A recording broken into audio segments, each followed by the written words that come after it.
ସେଇଟା କାହା ଭିତରେ ଲଢେ ନାହିଁ। କଂଗ୍ରେସ ସେଠି ଜିତିବ।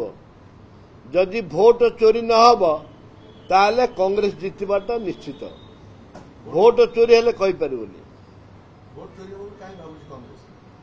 ଆରେ ଚାରିଆଡେ ଭୋଟ ଚୋରି ଚାଲିଛି, ଆଉ ସେଇଟା ଚୋରି ହେବନି ବୋଲି ମାନେ କଣ ଅଛି?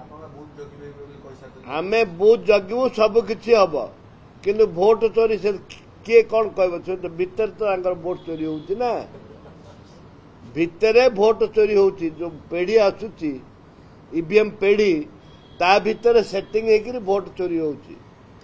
ଦେଖନ୍ତୁ ଘାସିରାମ ମାଝୀ 50,000ରୁ ଅଧିକ ଭୋଟ ସ୍ୱାଧୀନତାରେ ପାଇଥିଲେ।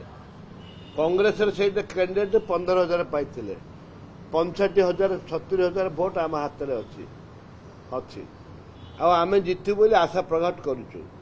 ଆଉ ସେ ନବୀନ ବାବୁ ଯାଆନ୍ତୁ, ଏ ତ ମୁଖ୍ୟମନ୍ତ୍ରୀ ଯାଇକିରି ଆଇଲେଣି, ଆହୁରି 10 ଥର ଯିବେ। ଯେତେ ମନ୍ତ୍ରୀ ମଣ୍ଡଳ ସବୁ ସେଠି ପଡିକି ରହିବେ। ରୁହନ୍ତୁ, ମଝିରେ ଆମେ ବାଜି ମାରିବୁ।